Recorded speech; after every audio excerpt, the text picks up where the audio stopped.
But welcome, everyone. We're here celebrating Glenn Vilppu's 90th birthday together with the New Masters Academy community. So just want to say welcome, Glenn, and thank you for carving time out of your jam-packed birthday schedule I'm sure that you've got this week and joining us.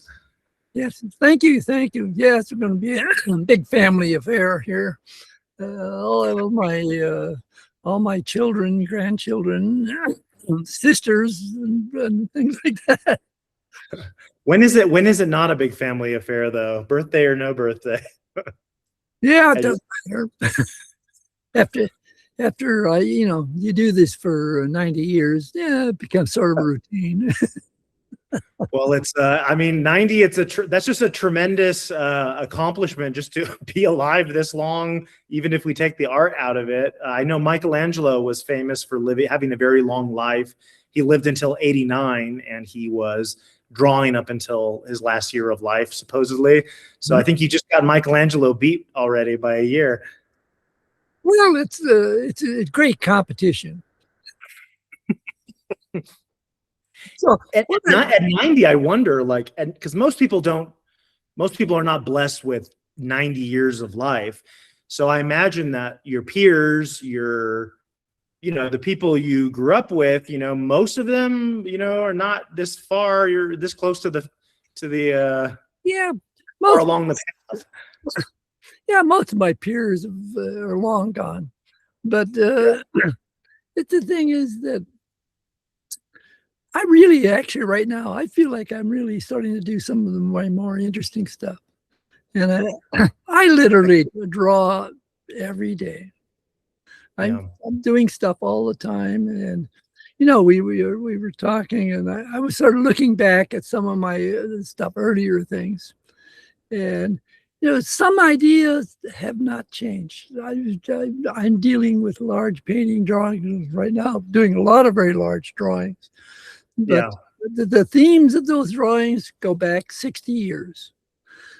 Yeah, I'm really interested in that concept. I know we were talking a little bit before the stream about this idea of, Glenn as the beginner or Glenn as the young artist. I know that your father, was sort of a casual painter and your grandfather was a carver. And so you have artists in the family. And I know you got started pretty young as a young person drawing, but I just to let the audience know, I asked before this stream if maybe you'd be willing to dig up like the oldest sketchbook you have, maybe, or some of the oldest works you have. Maybe we could look at some of that work and maybe you could even do a little drawing from it, sort of like a 90-year before and after, or a continuity rather. I was just actually literally going through some of this. This is 1955. So that's 71 years. Yeah. 71 year before and after. So in this one here, then this is my, I guess you can see that. This is the neighbor girl. And she was sitting and I was drawing and doing this. At this stage of the game, I was in high school. Yeah. And I used to deliver papers in the morning. And so I would but I was always drawing. I had started taking some classes on Saturdays, art school classes. And actually, I think I started doing that in about 1953. So, but this is 2 years. This is 2 years into classes. Yeah. Well, sort of, because they were classes, but you had a model up there and you draw what have you. Now when I said I used to deliver papers in the morning, well, the papers would come real early and I drove a car and which is a whole different story. But this is like a chef at an all-night restaurant. Papers. Oh, this is, I don't know who these were. I think it might have been my grandmother. But these were people sitting in an all-night restaurant while I was waiting for the papers to come in. And so I would sit there and draw them. And there was no knowledge about how to draw or anything like that. There's no concepts involved, just drawing what I could see. And so you're basically just going. You drew them the way it looks. You just went right into the outline, sort of directly. Yeah, Drew. just taking and drawing, and I used to do literally. I drew all the time, but Yeah. it was just sort of, you might say, the practice, the art of doing it, and so these were a type of. You can see already I was trying to capture expressions. And yeah. Also, like these are domestic scenes. These are everyday people. This is definitely something you're still known for doing. That hasn't changed. Yeah. This is some police officers sitting there. Oh, yeah. I wonder if he's ordering ham or Yeah. maybe sausage. More people sitting there. Now, this was a scene from a fishing pier, Malibu Pier.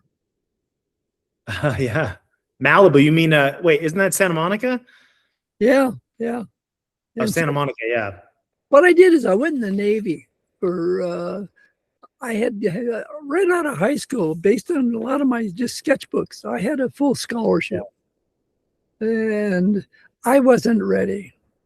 I wasn't ready the hard work that it took at that time, and so I joined the Navy. So I went in the Navy for 2 years.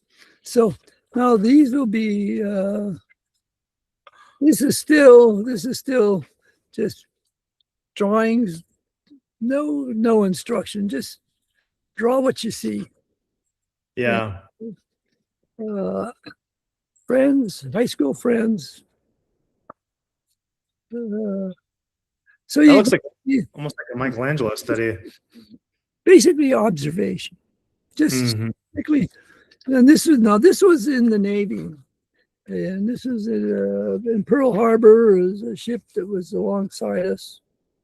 And you can see careful, very, very, very careful drawing with a pen. Yeah. And so would you start with lighter lines, or would you just go right to the full darkness right away? Just straight with a pen. There was no fancy, no procedural type of ideas.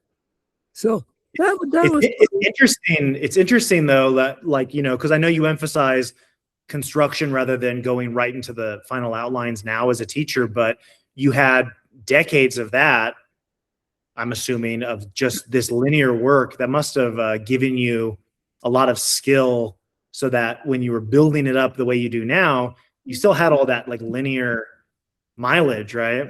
I had a lot of mileage. Like this was on the bridge of the ship I was on. And when you're standing around, I got known to be sort of like the drawing guy on board ship. In fact, they had me, one of the most comical things of that is they had me taking and drawing VD posters. Okay. And this is the captain, and these are just guys standing around. Okay, these are in a port in Japan, drawing people. So this is this part of the sketchbook is 1956. Oh, wow. Okay, I was on leave. I think this was somebody fishing. And I came back. These are California. And then here we're back in, I think in Japan. Again, just observation. Yeah. But you can see I'm trying to capture gestures. But it was all very, very direct. Those look like Vilppu's right there. That page, especially the one on the left. Yeah. That one on the left. That looks like a Vilppu to me. Well, I was also involved. Like this was like involved now, but this is actually, I think, probably when I was already getting maybe starting back to art school or something, because like some technique working with water and stuff. And then, of course, at that time, everybody was going abstract, so there was always all the tricky stuff. Oh wow! Yeah. And your teachers too, right? Yeah. So it's always trying different stuff. The cats. But anyway, so Yeah, once I started school though, you start learning stuff. Yeah. Let me show you a sketchbook. Let's see, 1974. Okay. Okay, so now we're this is already 15 years or so later. Yeah.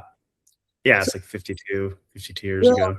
so this is one of the things, and let's see, 74. Okay, I was just probably getting toward the end of, maybe I wasn't even a student anymore. I might have just left. And this is sort of interesting because at that point I had started studying composition. Those look like Vilppu's even Yep. more. Yeah. And so this was and one of the things I always talk about in classes, this is like to show you idea. Okay, in November, we're doing a thing on composition.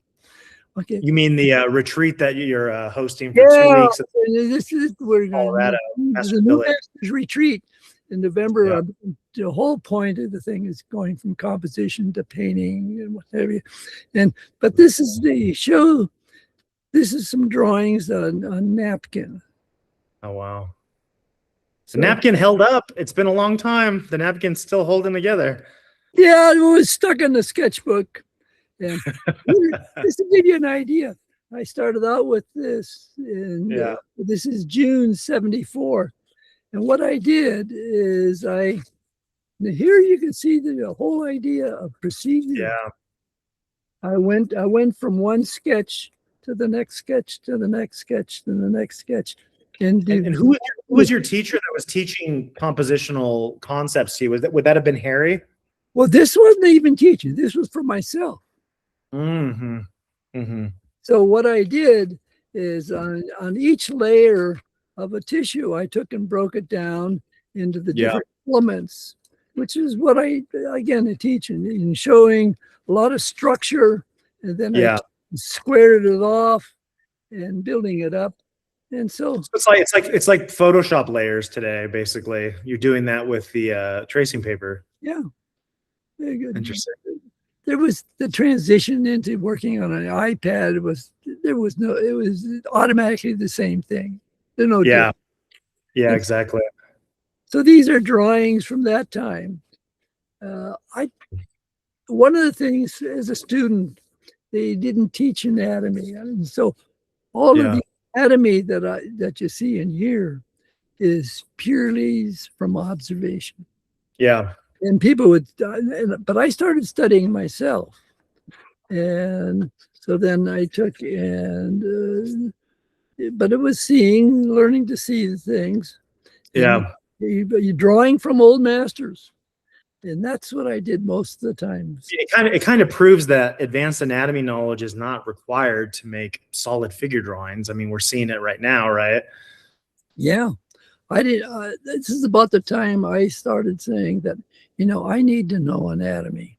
Yeah. So if your figure drawings look this good, then maybe it's time to start thinking about anatomy. But if you're not here yet, maybe you have some more room to grow. So can you go back to that one, Glenn, the last page? Yeah, I want to see that one.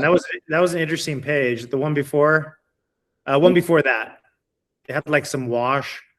Oh yeah, that almost reminds me of one of Michelangelo's figures from The Last Judgment, and it's like boxiness a little bit, Oh yeah. Well, I must say no. I did have instructors that talked about cambiasso. Talked about planes. I was already having spent a lot of time with painting, learning how to work with planes. So that part was already pretty well ingrained. But they talked about cambiasso, but were you guys actually doing like prismatic figures explicitly, or using the box, or was it more just like showing you some examples? Like, were they actually like having you create really clear 3D constructions in class, or no? No, they would say, here's cambiasso. They would look at cambiasso. Yeah. You should think about the box, but that was it. They didn't. So when did the explicit sort of cylinder, spherical type form box, when did that become part of your practice? Was that something that someone else taught you or you picked up from somewhere? Oh, when I started teaching, and I'll tell you how my whole approach to teaching came about. Yeah. When I first got hired to teach, 21-year-old, something like that. I went into the director's office and said, okay, I got him a note saying, would I come in and I'll teach a class? And I said, okay. I came in, I said, okay, what'd you have in mind? And he said, you're the teacher, go teach. So I went to my instruction. Yeah, so I went to my teachers and I says, what do I do? And he said, well, you were in class, teach. Were these guys drinking during the day? I get the feeling they're not. Yeah, because you just start out, you don't have any classes on how to teach. So I had one instructor. Who said, well, what happened to her when she started teaching? The first day of class, she taught for 8 hours straight. And then it dawned on her, what am I going to do next week?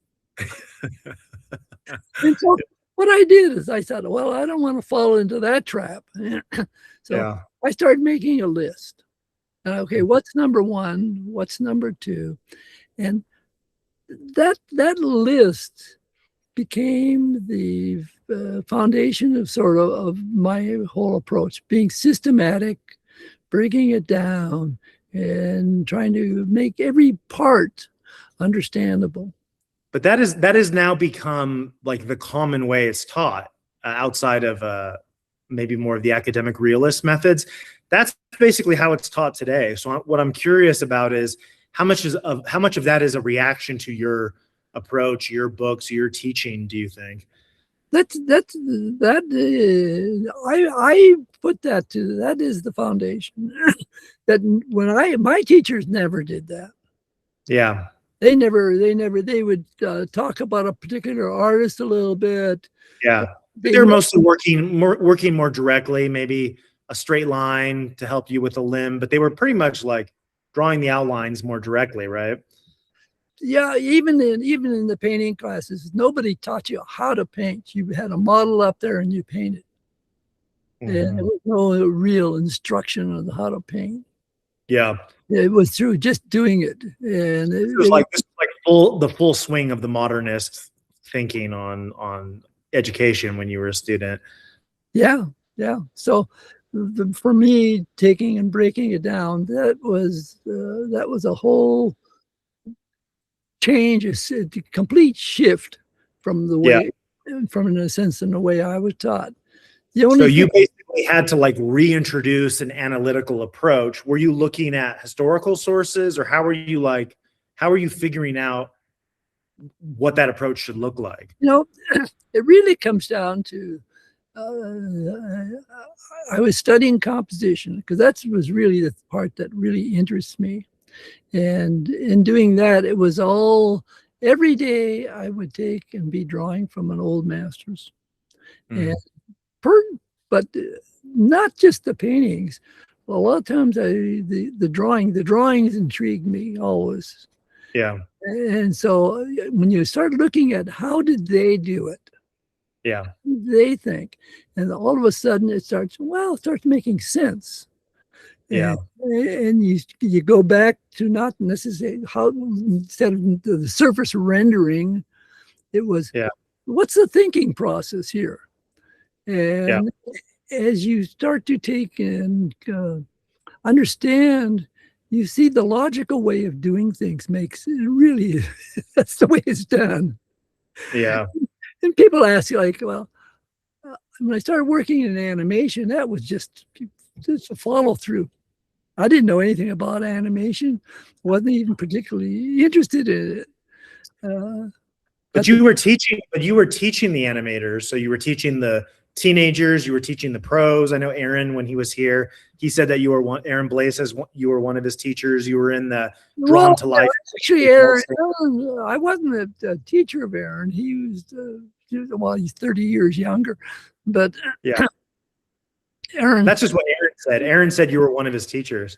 Yeah, well, because I taught at Disney, he maybe sat in on one of Oh, I my. just don't remember. Well, you've taught over 100,000 students in person, perhaps. Probably, eh? It's sort of a joke that every time you say, "Oh, meet somebody," and say, "Oh, well, he was a student of mine." He says, "Everybody was a student." Everyone is, and it's difficult because, like, as a student of yours, as an apprentice, as a mentee, I feel like, just like with Leonardo and Meltzy, somebody needs to like fight for the historical uh framing of their teachers, because no one else is going to do it. And I feel like right now everybody is promoting themselves, they're obscuring their sources.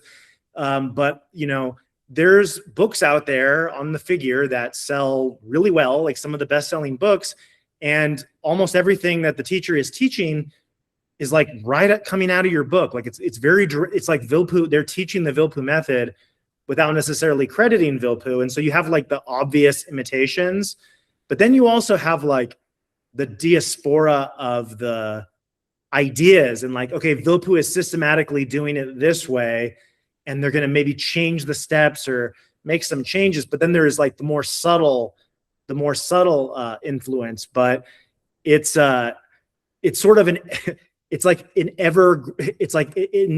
never ends of us having to like correct people. It's like, yeah, they learned that from Glenn. What you're seeing right there on this Patreon, what you're seeing on this YouTube channel, what you're seeing over here, that's Glenn, even if maybe they got it from a student of Glenn. And then oftentimes the sources go back to your book, where it's like, all right, let's see any book that looks like this before this date, 1993 or whatever it is. And they can't produce it. They can't produce anything earlier than your drawing manual that has that kind of flavor, has that kind of look, is systematized in that specific way. Because obviously you have Bridgman, who was a teacher of your teacher's teacher's teacher, right? Like Lorser studied with Bridgman. And so you see boxes in Bridgman, and you see, his version of gesture. But the difference between like Bridgman, who only has like one page on process, the rest of it is just like conceptual inspiration to think about while you're working, whereas yours is this systematic approach that I think you don't find an approach like that since before the history of modernism.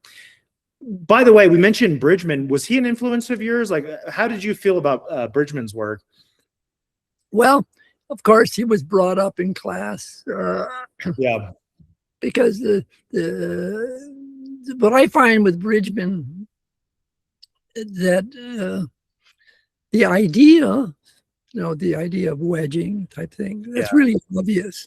But when I look at that, and I went, but I had been already, when I go back and my own study, looking at the Michelangelos and the Raphael and Piazzetta, and I find that, well, Bridgman was, that's where he was getting his ideas. He would actually he would draw from the old masters and not cite them in his books. Like, I recognize an arm from Michelangelo, I recognize a leg from Leonardo. So I think the same thing. I think that a lot of times people see Bridgman, and what they like about it is what he's sort of his source. He's not really providing information. If anything, he's sort of he's sketching from the masters, but he's not. His head book he does, but in the other books he doesn't credit them. There's no caption or anything like that. That's the main thing, because my whole approach was going back to the source. Yeah. And as you go back, that was with the Renaissance, the old masters. Yeah, you go back and you look at the stuff, and you can, once you start to really be analytical and trying to say, okay, that's one of the things I've always, people are saying, well, they're doing master studies. And I said, I had to ask the question, what are you actually studying? Yeah. Yeah. When you're doing a master study, what are you studying? And I usually don't get, I get a sort of a blank stare. Like, were you, because I know this happened in like modernist movement, but were you discouraged from thinking analytically or imitating another artist, and encouraged to like let it fly at all? I think it's a personality thing. I of course, I had some very, very good friends who were actually pretty famous abstract painters and what have you. Yeah. And I'll bet you they're not as famous as you are. I would argue incessantly with them. And we would go on and on and on and arguing, and even the guys that were much older than me. And I went off in my own direction. I remember this one guy. Well, I can tell John. It was John L. Toon. He was really a good friend. He actually stayed with me in between mental hospitals. Oh, but wow. We would argue constantly. And I remember John said, if Glenn says that's bullshit, it probably is. Do you feel vindicated now? Because probably most of the people you were arguing with are lost to history already. And so many artists know Glenn Vilppu. How does that feel? I'm really a realist, and I have my ideas and stuff are not unique. They're part of history, and I have to. My contribution is the organization of those ideas. Yeah, and being able to present things in a rational, logical way, without taking in the basic ideas. They're like I always say, they're tools. Yeah. They're not rules. They're tools, and you can apply it to anything. We work, we do things, we create. So that it's you can, whether you're talking about a piazzetta, or I even use examples from the Greek tomb. I mean, not Greek, but the Egyptian Greek mask. And it says it could have been done yesterday, still done the same way, still pushing. Yeah. You're still pushing. You even have hatching. You even have hatching in ancient times, whereas people say that was like Schoenhauer. It's all the same. It's not new. Yeah. But you have to learn to be able to see it. And we create certain reverence around a sort of a technique-y thing. But that's a personal thing. That's the individual's. Art is the expression of man. And so why do you think that, like, because some of these concepts of traditional art, once you learn them, they're so obvious. And when other people can't see it, it's also obvious that if they don't understand it, you can see it immediately in their work. Why do you think that we lost that sensitivity to the point where you had to try to like resurrect it or revive it in a way because you weren't getting it from your teachers, some of it, but you weren't getting it from your teachers. You were being actively discouraged. And so you had to like do your own master studies and come up with your own, you're basically doing a forensic reconstruction of traditional drawing techniques. Why do you think things got so bad that, some 20-year-old kid had to be doing that work and you couldn't learn it the way that the old master and apprentice learned it in the past? Well, it became I think it's part of today it's the same part of the culture of that being unique and new. In other words, you're trying to be different. Yeah. And that's not really the point. Yeah. It's like, well, I went on in my own way because that was my way. I wasn't about to be, I'm not a follower very well. Yeah. It's like what I do for me, what I'm interested in, what I like. And what I try to get across is that, things do change. I'm old enough to realize, and I've gone through all these different cycles, and they change. They constant change. And like today, I was thinking about it, that I was trying to say, well, who's the big gun today in painting? And I couldn't think of anybody. Yeah. Yeah. I can't think of a name that I could say, now this is like an important guy today. Yeah. I don't know. I don't know who it is. The one that just died, I didn't like. So, Oh, neither did I. Yeah, I know who you're talking about. Let's not name them, but yeah, I know who you're talking about. so Well, but it was, like you're talking about these changes. Maybe, how do you feel about maybe picking one of these old drawings and maybe kind of improvising on it a little bit, drawing from it? That could be a really fun. That could be a okay, fun little exercise. some of this stuff here, and I even look at I can recognize this was a model Aaron, so a bit of a weird body for being a model, and even sort of a character. But in doing these drawings, let me show you now. Yeah. Yeah, this is okay. Working with pen and wash.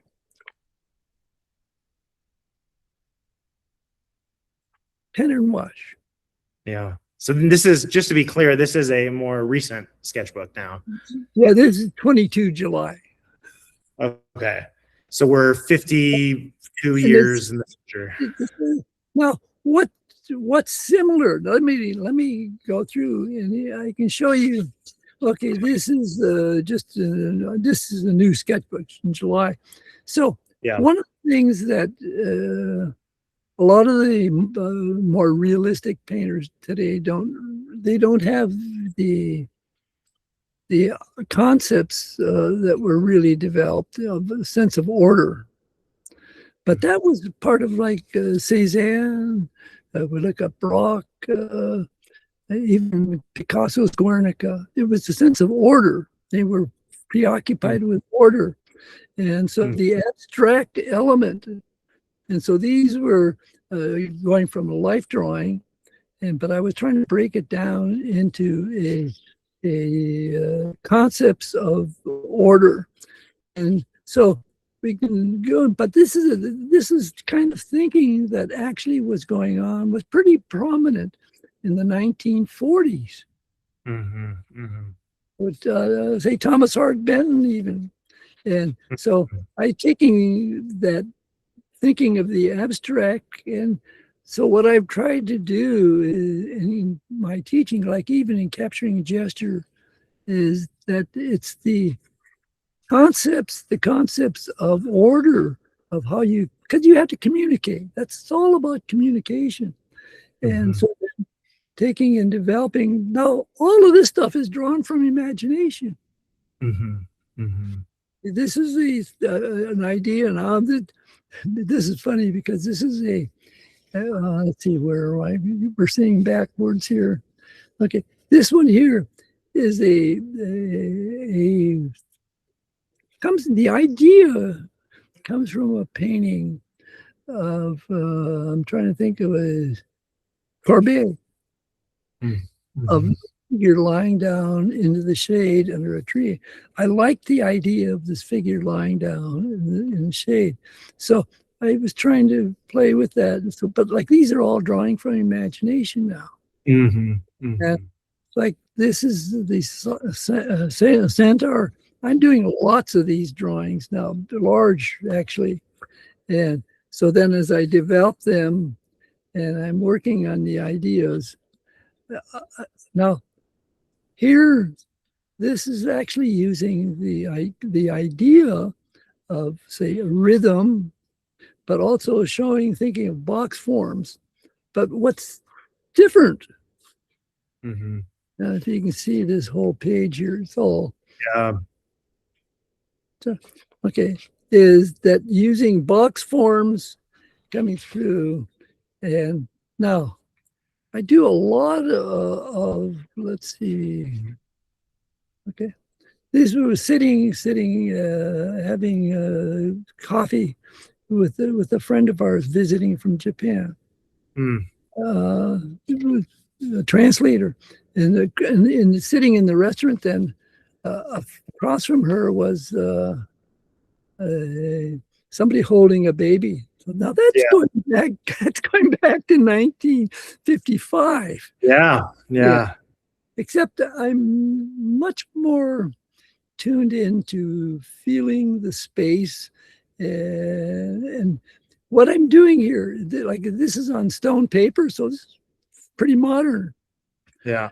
Okay, and having a wash, putting down, and then I'm going back to that same theme again. So these are just literally on the 5th. So as I'm developing these ideas, I'm trying to, now here's where breaking down the concepts. I was thinking, I want that figure going back. So then I was taking and working on pushing it back, and I was using the idea of the sphere going back and overlapping. And as I was developing this, I took and I was still looking at it as seeing it as a problem. So then I came back in, and now the drawing is I really receded it down. And so now the ideas of taking and over here, I'm taking and diagramming out. Now somebody was asking me some questions. So you're teaching there on the right page. Yeah, so I was explaining how I needed to take and have an overlapping forms to take and get the foreshortening, and how I wanted the tree to come out using the cylinders coming out this cross. That seems like that is a pretty common question where students ask, you know, we're taught these clear steps at New Masters Academy in Glenn's classes and in a lot of the other classes. We get these clear steps, but if you get more advanced, you always need to draw them. And that's like a question that comes up. And I think we just got a good example of it, is that you've obviously internalized so much of this, but if you got a specific problem, maybe the round forms, the simple round forms are the right solution for that problem. So maybe you change gears and be a little more explicit for reaching for that tool just due to the task, right? That's the key right there, that it's a tool. Yeah. That it really is a tool. And so as developing, I'm really excited about this idea of you redrawing one of these the way you would do it now. Do you have any ideas on these old sketches, which one you might want to pick? Oh, just take anything here. Like here, we're using the drapery. Let's see, let me grab a... Would that have been a life study from class, Glenn, at the bottom there? Yeah, like here, okay. Yeah. Let me see if you can... This is solid, this is solid student work. Might actually be fun for you to critique it too a little bit. Like, what if this was a student that shows you their work and they're young? Let's take now. If I can we? I don't think you can see both. I can. Yeah, I think we can see. I think we can see both, but you might have to cover that back view. Yeah. Okay. I can do this, and I can draw. Yeah. Great. Let me grab a pencil. I want to grab something that's a little bit darker so you can see a little more clearly. Yeah. I'm going to refill the coffee while you set up. Okay. This is a Conti crayon here. No, looking at this drawing, I said, well, okay, the portion's not bad. And you obviously showing a sense of some kind of structure here. But the main part is that in terms of trying to show this gesture of this figure, it's not really taking an advantage of the forms that you see to take and make that gesture work. So if I come through, I would start out by analyzing. The flow is actually, the movement is doing this, coming through, we start coming down. Okay, now this was taking and come through the figure, the pose looks really sort of stiff. A little off balance. And the elbow, the foreshortening doesn't work very well. Huh. And I would take and come through and start saying, well, I would take, and today I would take that and I would take and move the arm slightly so that we get a better angle of what we're looking at. So this is probably how you saw it, but today you would have identified that as a problem, that it doesn't read, and maybe change it a little. I would have changed it. I would have dropped this shoulder down a little bit. We got the hip going across. I would be really pushing the contrapposto idea. I would take and be looking at how I can use lines within the anatomy to take and make the movement go. This shape here is sort of it's counter to the movement. In other words, we've got this movement going through here. I would take and move this arm out and get so I can take and feel the flow of the figure itself a bit more. And so generally I would be taking and creating more of a feeling for the movement of the figure. And still using all of the basic elements of the structure, but I would take and orchestrate the structure to take and better show the action as we start coming through the form. So not to be restricted to exactly what you see in the pose, you have to translate it. And so as I look at this was being too pushed, or I should say, I'm being too restricted by what the model was doing, and should have been spending more effort looking at what the drawing is doing. And so the drawing is the important thing, not the model. Okay.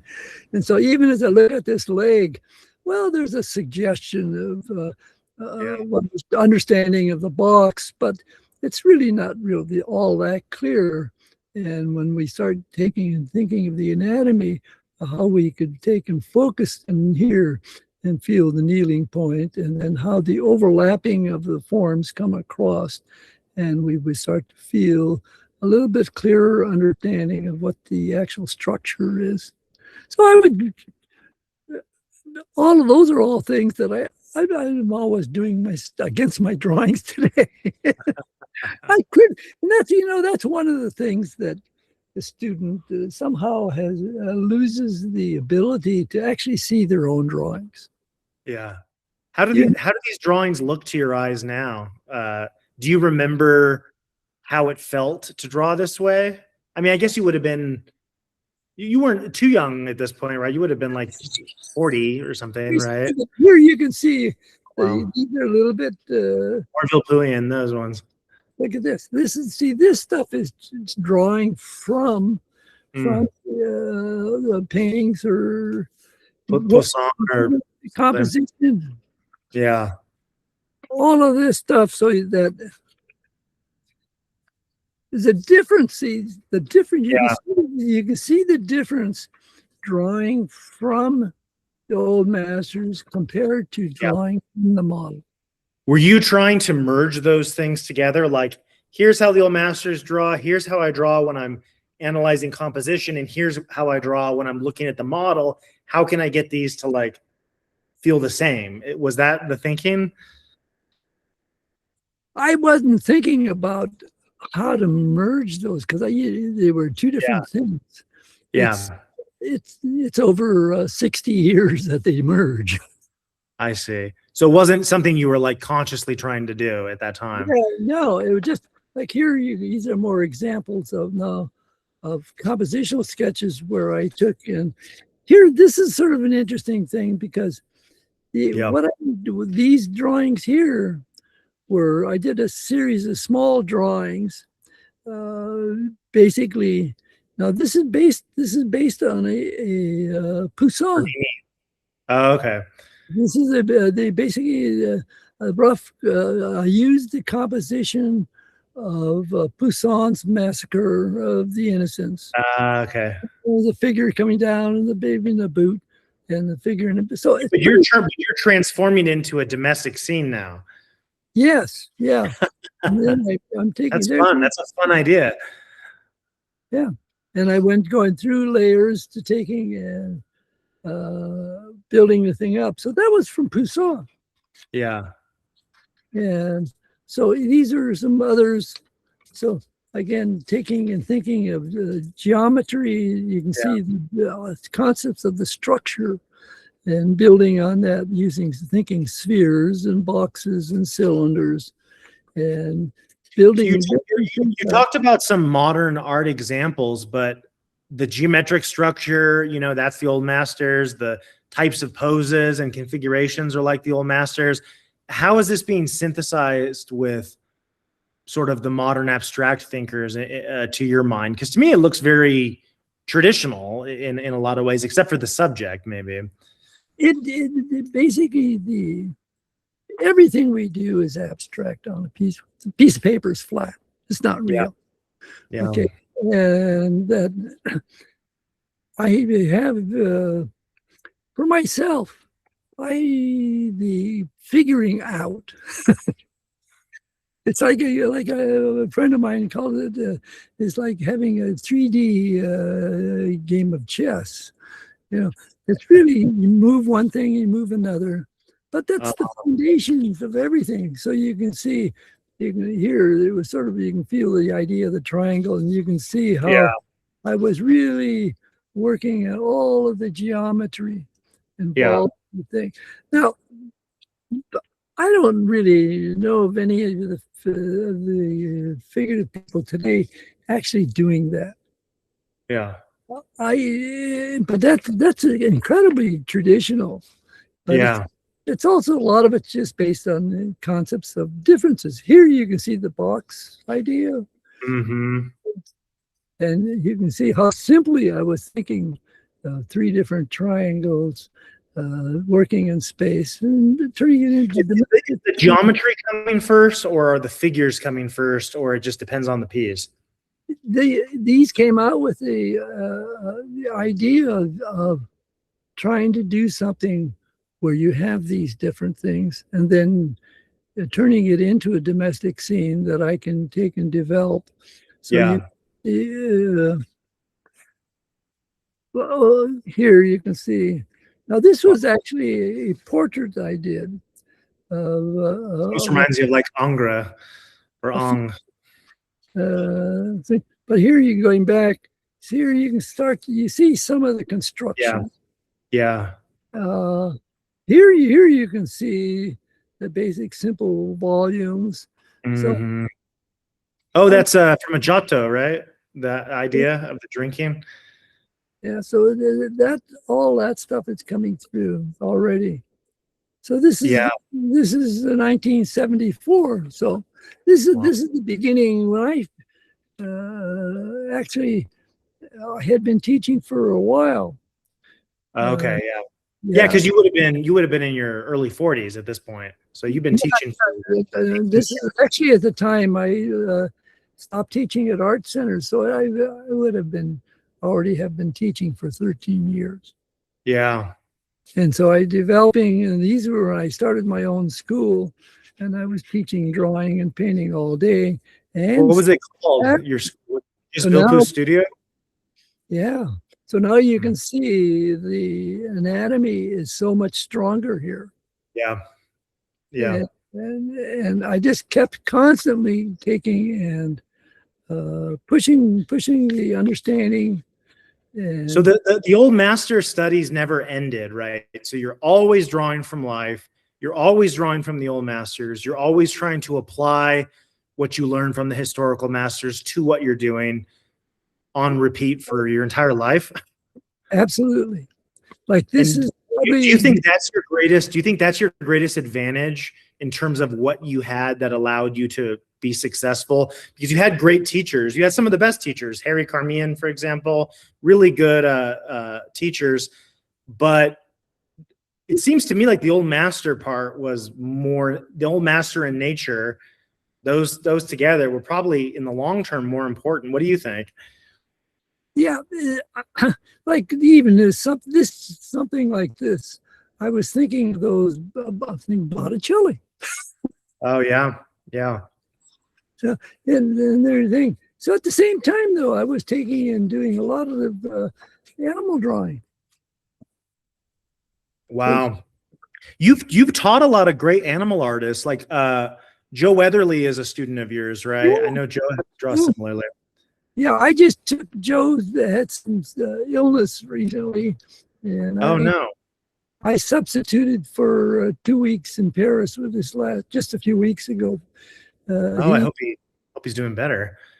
Yeah, So I thought, but these are, you know, But Joe has also went on to teach very successful animal artists like Jonadon on, I don't know if you guys know, he does like dinosaur art. So there's like intergenerations of your students. Marshall Vandriff is a student of yours too, right? Marshall,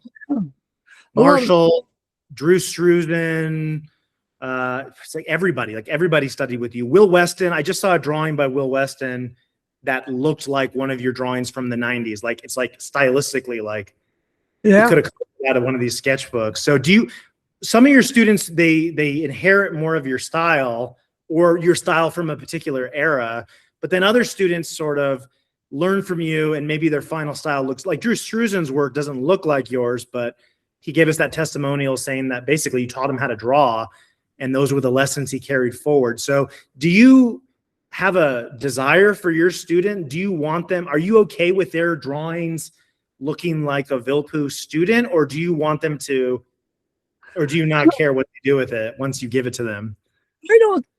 I don't think if they just keep drawing. Yeah. I don't think they can possibly, unless they do exactly what I did, they're not going to look like me. Yeah. The influence is going to be there. You can't. But it's stronger. It's stronger. Like Michael Siegel and Will Weston, very close to you. Sheldon Borenstein, clearly inspired, but maybe a little different. Like there's different like levels. Like some of them are a lot closer. You know what I mean? Or closer to like one particular way you were drawing at one time. Probably the time they studied with you. And then also like Stan Prokopenko said that your book was the one he looked to the most for developing his figure content, which is very popular. You know, Proko gets millions of views on YouTube and his drawings don't look like yours at all. So it's just interesting. You have different levels. And then there's books that come out like the Morpho series. I don't know if you've seen those that look very Vilppuian to me. They look very similar to your book, but I'm not aware of any connection. So it's also possible there's students who have learned from you online or from your books and you don't even know who they are as well, right? I have a friend who's teaching in Japan. And we got a note from him the other day and he said, oh, I just saw all these videos of you on this on this Chinese outlet. Yeah. With Chinese subtitles. Yeah, the Chinese government, well, the big publishers who are in business with the government have pirated New Masters Academy. They tried to like strong arm us into a licensing deal that we refused many years ago. So they basically are just allowing the piracy. So it's very possibly the New Masters videos. And I'm aware that those are in China. And they might also be Vilppu Academy or DVDs, earlier stuff as well. But yeah. And trying to do something about it. It's not worth the trouble. My thing is that I don't worry about them. I'll let them worry about me. Yeah, I guess I'm not talking from the perspective of you feeling threatened, more like you thinking about your legacy, more like what do you want to leave behind, and are you happy with? Do you feel like your influence is like properly understood and metabolized by or do you feel like do you feel understood by your students, and do you feel like they do a good job of carrying on what you teach? The thing that is easily influenced is the sort of the logic and mechanics of how I go about it. That's pretty straightforward, rational logic, and that's a good. I don't. Yeah. That's because that's not. I don't even think of it. It's not mine. I organized it in a way to presentation, but that goes back. That's nothing new. The parts that is very difficult and it's practically impossible for people to take and duplicate, actually, is the sensitivity and the way you take and do drawings. I did. Let me see. I'm trying to look where I put these drawings. I did a series of drawings just Friday for on the new masters Friday thing. figure at New Masters, yeah. So we got a weekly stream with Glenn that's open to all New Masters Academy students as a special format. Glenn's the only one who does it. They're not so much teaching. I'm just trying to think of where. Yeah. I had. I don't. Right now, I can't see. I just taken the drawings down. But they're well, like these are some I did maybe 2 weeks. Oh, here they are. Oh, great. Okay, these are drawings I did on Friday. Quick chapter type drawings. Okay, now that the technique is not unique. That is, like I was saying, if you want to learn how to do this, look at Guercino. Yeah. And explaining, but the ability to take and because what I've done is over the years is I've internalized certain levels of understanding, and like these were again. Now I did these Friday, but I changed it.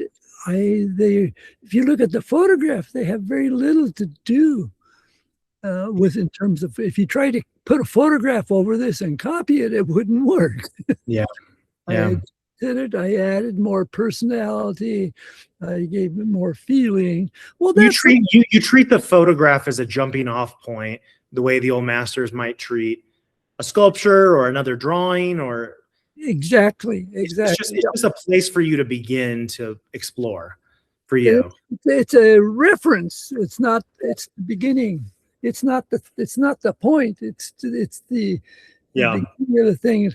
So like this one was also done on Friday. Now those two drawings were done one right after the other.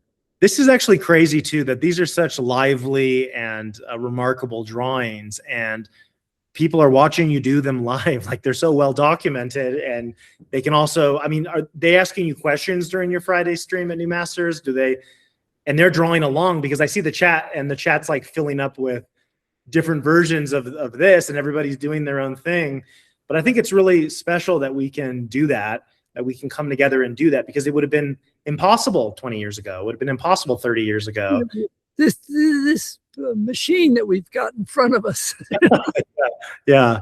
It is absolutely amazing. And in a way, I look forward to saying, if you talk about my influence, hey, give me 10 more years. You got it. You got it. I'll make a call. We're gonna negotiate 10 more years for you. But also, Glenn, you're probably the most well-documented master draftsman of all time, if you think about it, right? Because just on New Masters Academy, we're talking hundreds of hours. Vilppu Academy, DVDs, recordings, Google Drive stuff you share. You've been documenting your work for such a long time. Now that we have streaming and everything, there's never been more hours of a master draftsman in history, I'm assuming.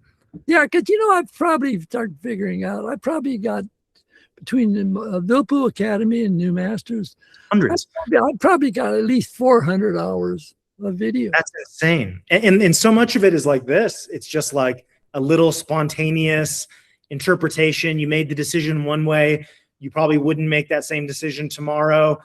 It would never happen like this. You take a lot of risks when you draw. You go for it. You try something, and when it doesn't work out, you make a joke about it, and you're not insecure about it. You're like, that one didn't work, and then you just move on. And so I think that's also really important for the students that artists like you, like, you're willing to take a risk, and also, it's what it looks like. You're not cheating. You know what I mean? Like, so much of instruction, they're tracing and you can't see what they're tracing. They're doing it through the computer, or they're looking at something, but they're not telling you they're looking at something, or they have already worked out the entire design and they're pretending to discover it. Like, there's so much like show business and like performance and production You don't do any of that. You literally sit down, and if you're looking at something, you show it and you just draw. And the evidence of that is also like the times where it doesn't go the way you want. But I think that gives the students a very like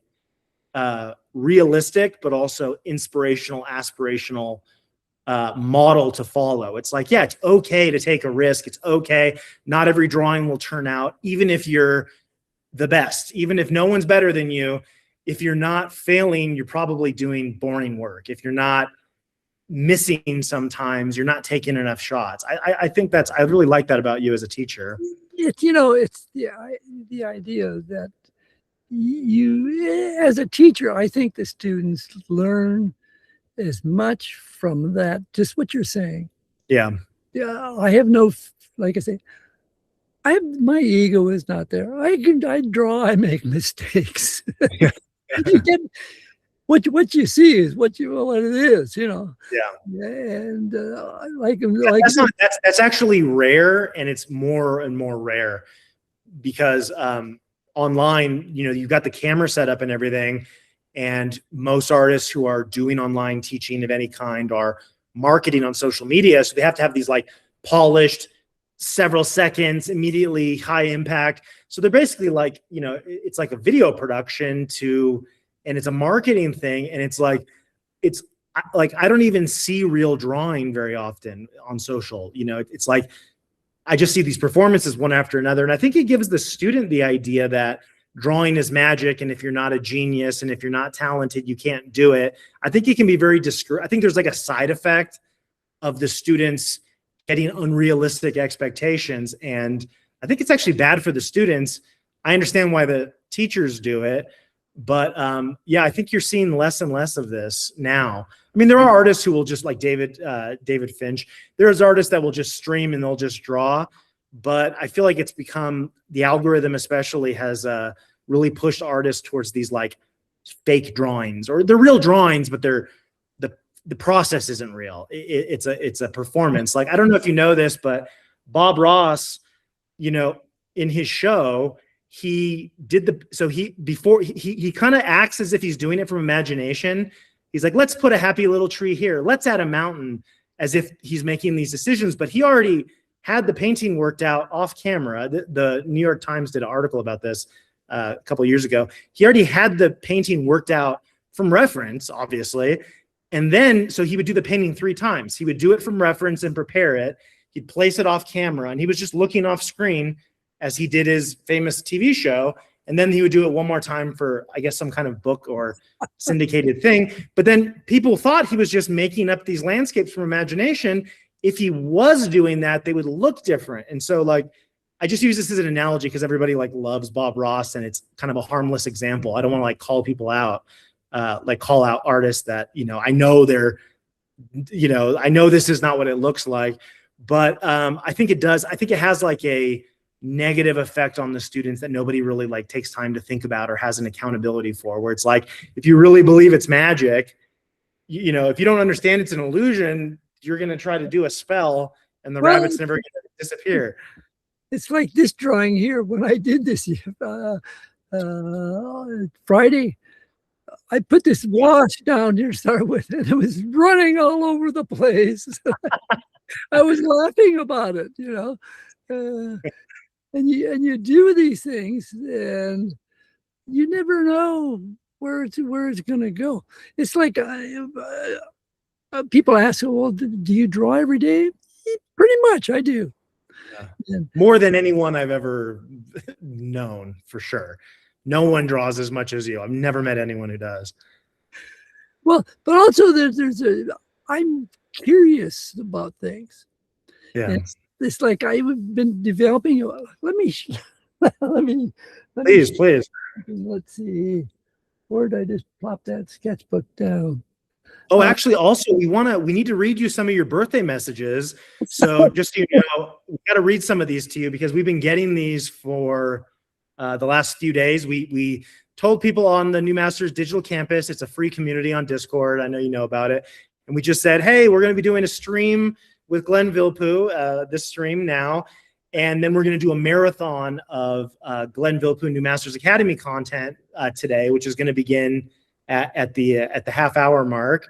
And it's all part of a celebration of Glenn's 90th birthday. And if you want to drop him a happy birthday note, you can. The chat just completely filled with a bunch of messages. And I was hoping maybe, Peter, if you wouldn't mind, could you maybe Glenn, maybe you can draw a little bit and we can read some of these to you. Is that all right? Okay. I want to thank everybody to start with. And it really is, well, you know, the students don't realize the evolution that the New Masters and Vilppu Academy, we have a joint evolution that we do. And Joshua was taking, I had some shots of you and Johanna sitting in my class drawing. Yeah, that's awesome. I want to see those. and the idea that Joshua helped me really start the Vilppu Academy thing, and he saw what I was doing, and he says, "Well, you know, I should do something too." And so I was helping with the New Masters, and we really were. I do my own thing. Joshua, a perfectionist thing. I'm not quite so perfect. Yeah, but that's Glenn. That was back in 2010. We're literally first wave of online art education, Vilppu Academy, and then New Masters Academy in 2011. And I mean, we really, you know, all the other major players in online art education came after that, and most of them were to some degree influenced by the work that we did. So there's even like there's far-reaching impacts of this work that go way beyond. But if it's all right, Glenn, maybe you want to pick another one, and maybe you can do a drawing while we read you your birthday messages. Is that all right? Okay, I'm going to take and do some of the stuff I'm doing. I'm just going to. Sure. Peter's just going to read you some of these messages while you do that. Is that all right? Okay. Go ahead. I'm just going to sit here and draw, and I'm going to take and do some stuff that I've been doing recently. Working with the wash and pen. So you can go ahead, Peter. Whenever you're ready, you can jump in. Okay, you guys can take and run your message and ignore me. What I normally do when we go out to Eleanor and I, if we go someplace eating, or I'm with a bunch of students, and when I'm traveling, we go out to eat. Eleanor takes and she figures out what I'm going to eat, and I sit and draw. Yeah, I know it. Are we ready, Peter? I think you might be muted. Yeah, so I'm here. Hi, everyone. This is Peter. There are so many messages on our digital campus, so thank you, everyone, so much. Is there a way we can pin Glenn for the students to see? Because if you're going to be constantly reading them, I think we're not going to see the drawing. Can you do that for the stream? Yeah, I will pin Glenn, and hopefully, hopefully that shows up for everyone. So I'll just go ahead and read out a few of these messages. So Marquise is saying, "A master among masters, you've inspired multiple generations of artists, and your legacy will carry on for many more generations to come. You've touched the hearts of every artist you've come across, and many more you've yet to meet. So thank you, and happy birthday, Glenn." Thank you. Thank you.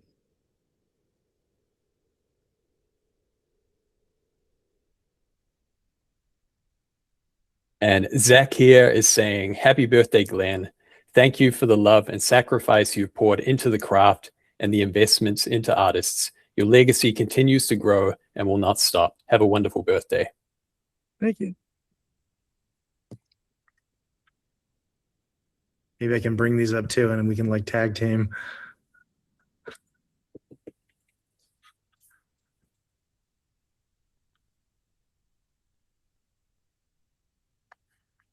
Maybe we can take turns, Peter, just so we can you can load one up while I do.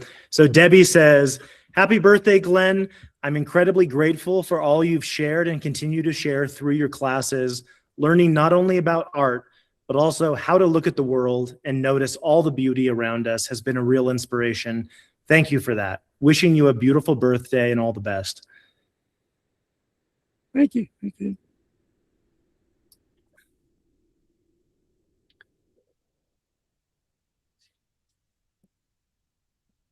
Tia is writing in, happy birthday, Glenn.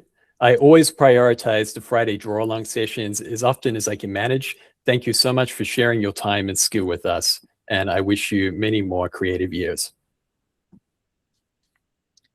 Looks like Philip said, happy birthday, Glenn. I attended one of your Stockholm workshops back in 2024.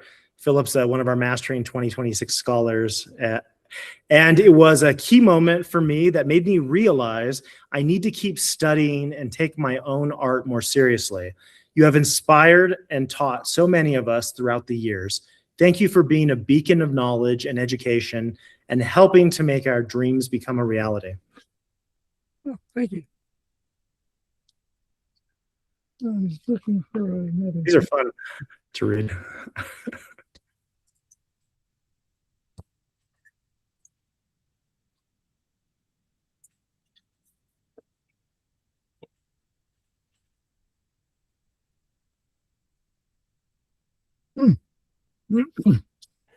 We have a fun one here from Snails. Happy birthday, Glenn. 90 years young, and you still make the rest of us realize that we've been drawing the gesture too stiff. Wishing you good health, happiness, and many more inspiring sketches.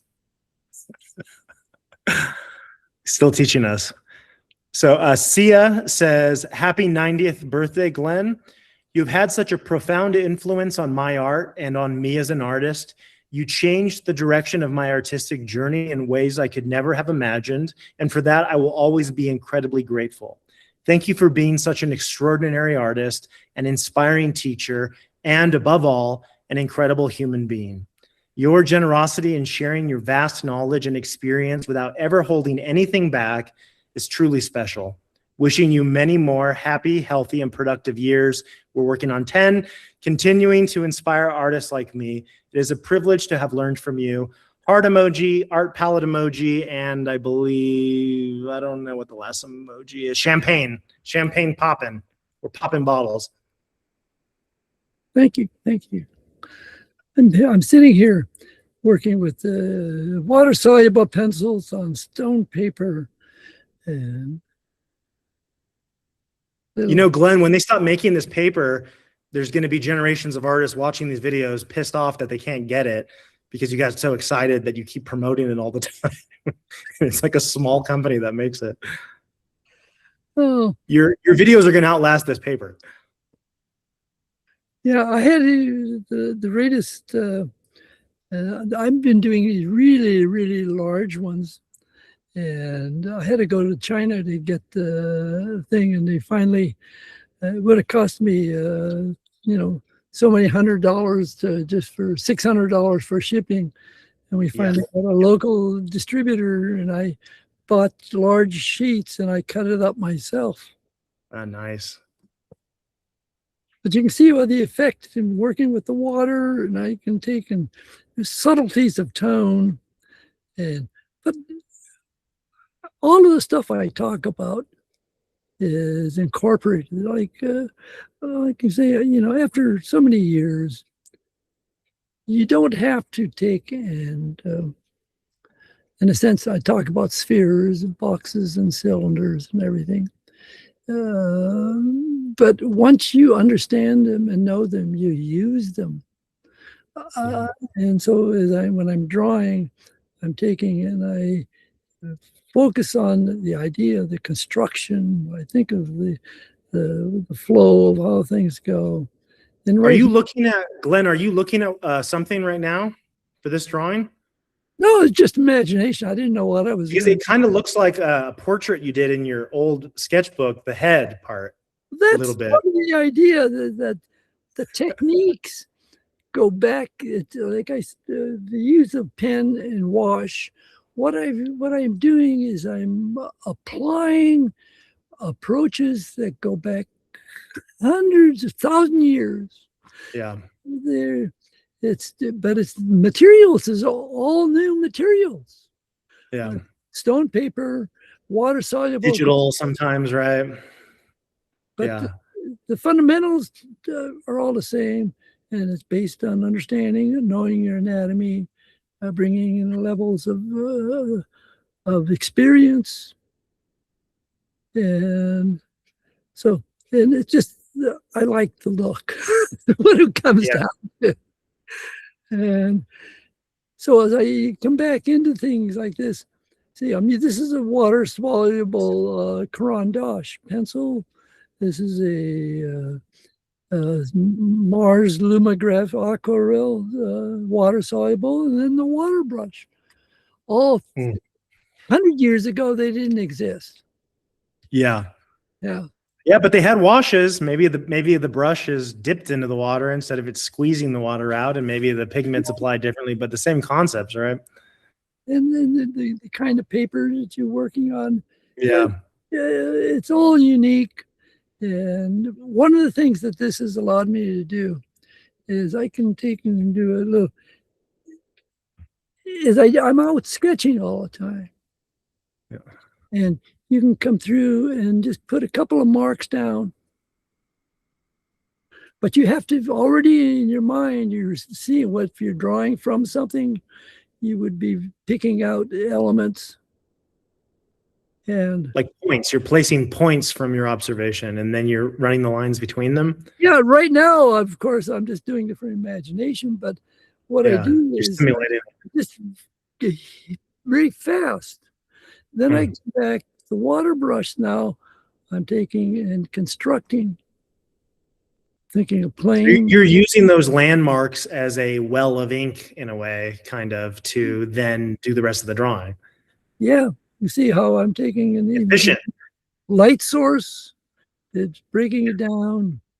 You can taking, and so it's the separation between the drawing and the painting doesn't exist.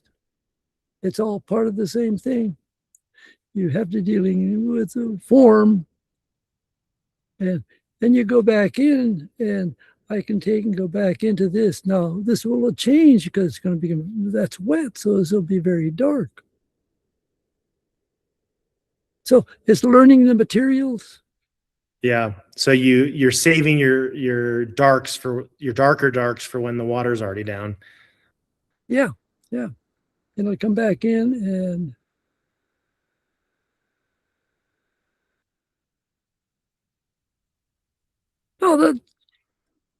that I learned from Tiepolo. Yeah. Yeah. Tiepolo, Piazzetta, Parmigiano. Yeah. And so to be able to take and you put darks where darks exist. Yeah. You come back in and you can adjust things.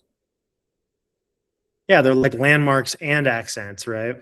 Right.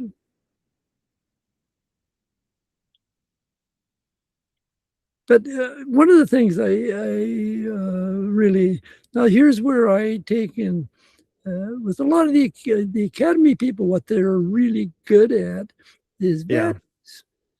And the values are absolute necessity.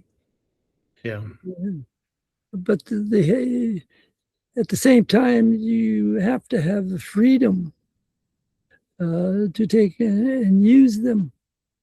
Do you think that the contemporary academics sacrifice too much to get the value effect that they want, that they're emphasizing it too much, or because they're not drawing from imagination, they don't know perspective necessarily, they're not necessarily using anatomy, they have this approach that gets to the values as fast as possible with masses, Harold speed the way, like masses, and then they resolve it from there.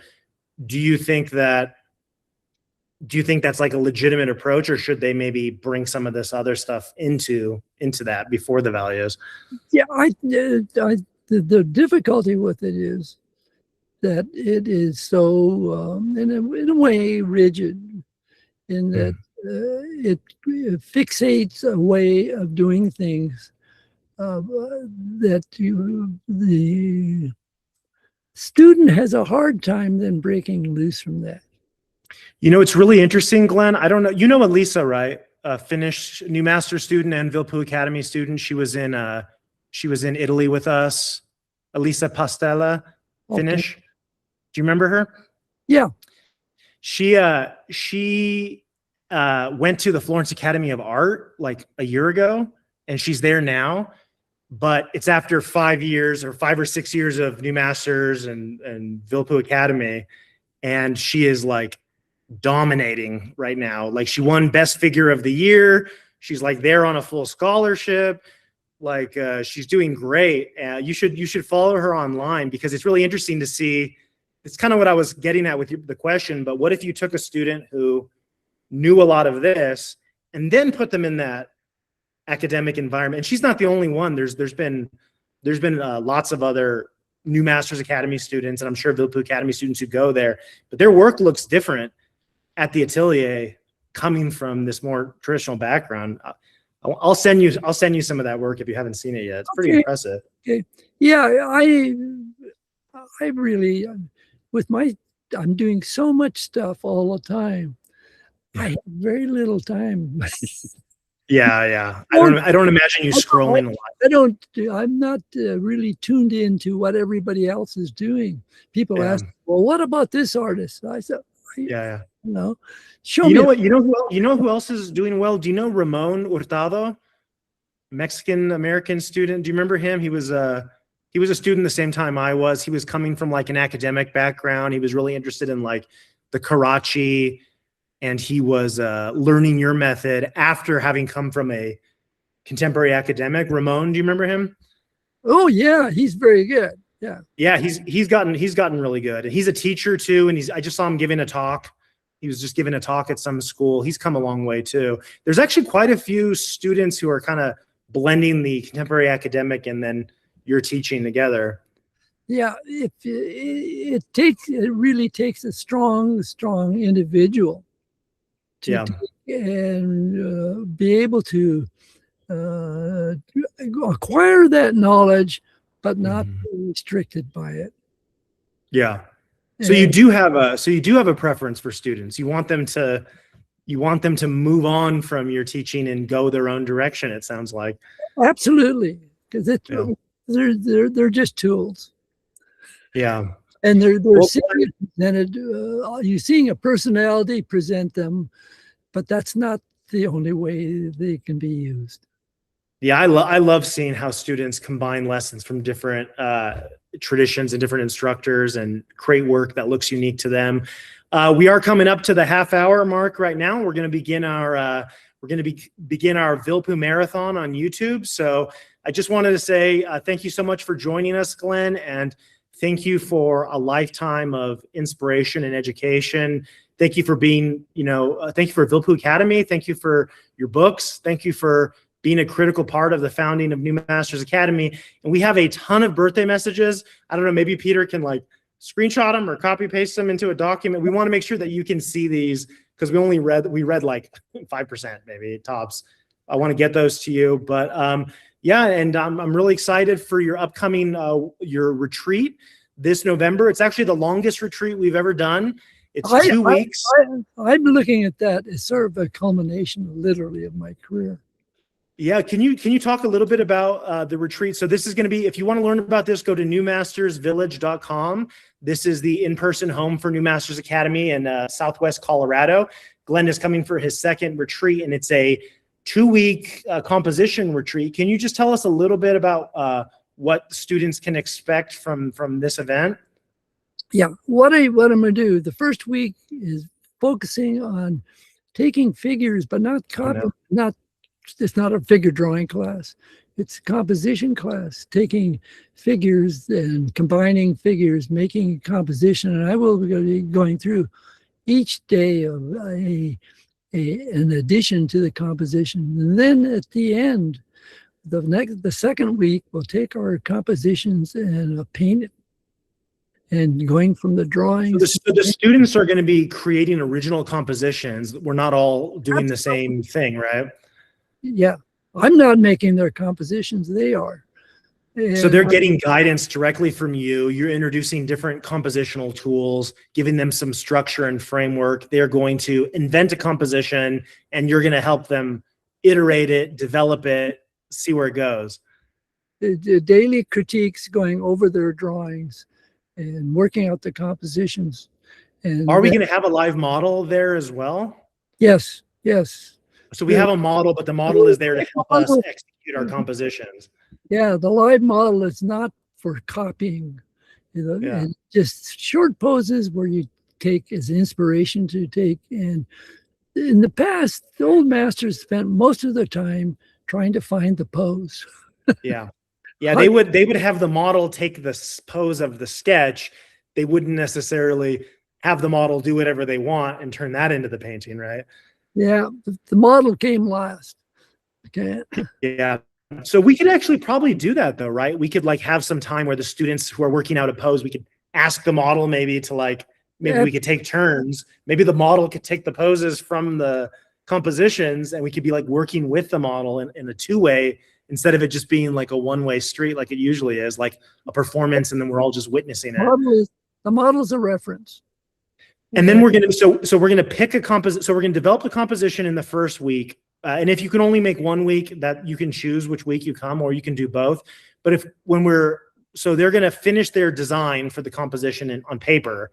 And then the second week, they're going to be executing one of those designs in paint or making new compositions. Basically, the reality is once you start to paint things, they change. Mm-hmm.